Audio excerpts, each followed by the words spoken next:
आज हम पढ़ेंगे अनुस्वार और अनुनासिक में अंतर, जो कि कक्षा 6, 7, 8, 9, 10 की हिंदी व्याकरण के लिए उपयोगी है। साथ ही हिंदी के लिए जो भी प्रतियोगिता परीक्षाएं होती हैं वहां पर भी इस वीडियो का कंटेंट सहायक है। तो आइए शुरू करते हैं। अनुस्वार, अनुनासिक। अनुस्वार के लिए इस चिन्ह का प्रयोग होता है, बिंदी, अंग की बिंदी का प्रयोग होता है, जैसे हंस। अनुनासिक, अनुनासिक के लिए चंद्र बिंदु का प्रयोग होता है, जैसे हंसना। यह वर्णमाला के पंचमाक्षर अंग, इय, अण, न, म के लिए प्रयुक्त होते हैं। पंचमाक्षर क्या होते हैं?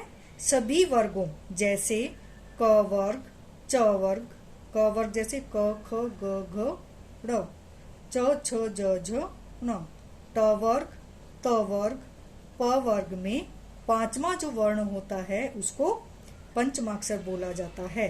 देखिए, क, ख, ग, घ, ड़ पांचवा अक्षर है।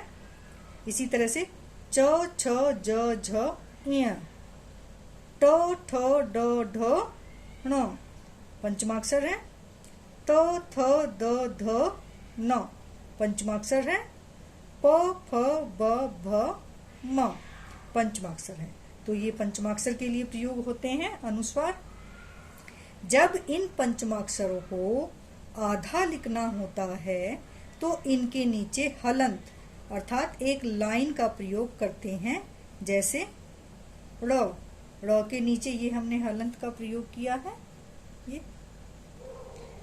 इया, इया के नीचे हलंत का प्रयोग किया है। ण, न और म। जबकि अनुनासिक में देखिए, अनुनासिक नाक से निकलने वाली ध्वनि मात्र है। ये पंचमाक्षर के लिए प्रयोग होते हैं, जबकि अनुनासिक नाक से निकलने वाली ध्वनि मात्र है। जब अनुनासिकता को हम ऊपर मात्रा वाले वर्णों के साथ लिखेंगे तो उसे अनुस्वार से लिखेंगे, जैसे गेंद, ईंट, ओंधा, गोंद, 65। आगे देखते हैं अनुस्वार में। जब इन पंचमाक्षरों का प्रयोग आधा करना होता है तो हम इस चिन्ह का प्रयोग करते हैं, अर्थात बिंदु का प्रयोग करते हैं, जैसे गंगा। गंगा में अंग जो है, अंग के लिए ये हमने अनुस्वार का प्रयोग किया है। इसी तरह देखते हैं चंचल। चंचल में इये के लिए ये अंग की बिंदी का हमने अनुस्वार का प्रयोग किया है। पंडित में, दंत में और संपत में इसी तरह से किया हुआ है। फिर है अनुस्वार में बोलते समय आवाज रुकती है, अवरुद्ध होती है। चंचल, पंडित आवाज रुक रही है। दंत, आवाज को थोड़ा रोकना पड़ता है, अवरुद्ध होती है आवाज इसमें, जबकि अनुनासिक में नहीं होती। देखते हैं अनुनासिक के बारे में। अनुनासिक शब्दों का उच्चारण करते समय आवाज नाक और मुंह दोनों से होकर आती है, जैसे आंख, पूंछ, बूंद, दांत, ऊंट, दायां, बायां, लड़कियां, हंसना, शाहजहां आदि। तो ये जो आवाज है ये नाक और मुंह दोनों से निकलती है। बोलते समय आवाज खुलकर बाहर आती है। अनुस्वार में जहां हमारी आवाज अवरुद्ध हो रही थी, वहीं अनुनासिक में हमारी जो आवाज है नाक और मुंह से दोनों से निकलती है और वह अवरुद्ध नहीं होती है, वह नहीं रुकती है। तो ये अनुनासिक और अनुस्वार का अंतर था। अब हम देखते हैं अनुस्वार लगाने का नियम क्या है। अनुस्वार लगाने का नियम, अगर आधा पंचमाक्षर ड़, य, ण, न, म उसी वर्ग से पहले या बाद में आए, उसी वर्ग का मतलब है जैसे अड़ह, तो क, ख, ग, घ, ड़ ये अड़े वर्ग के हो गए, या क वर्ग के, क वर्ग में अड़े आता है तो उसी वर्ग का मतलब है इनके ही वर्ग के।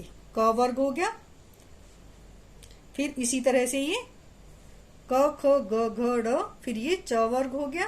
इसी तरह से जो हमने पीछे देखे कि इनके अलग अलग वर्ग हैं, अगर इन्हीं के वर्ग में से कोई अक्षर पहले आता है या बाद में आता है तो आधे पंचमाक्षर की जगह अनुस्वार चिन्ह का प्रयोग होता है।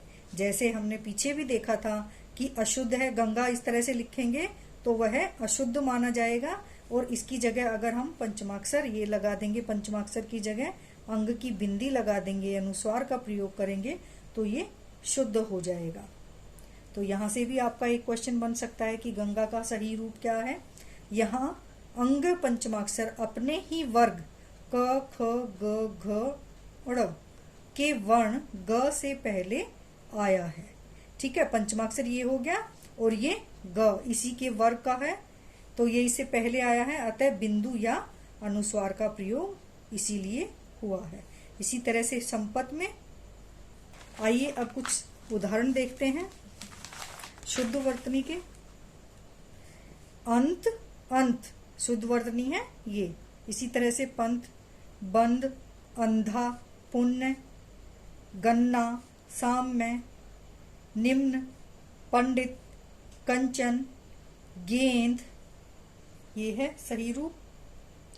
ईंट, ओंधा, 65। तो ये इस तरह से कुछ शब्द देखे हमने शुद्ध वर्तनी के, और इनके पीछे कारण भी देखा कि इनको शुद्ध क्यों माना गया है, हमने नियम भी देखे। तो इस तरह से हमने इस वीडियो में किया अनुस्वार और अनुनासिक में अंतर क्या होता है, और इसके उदाहरण हमने कुछ देखे।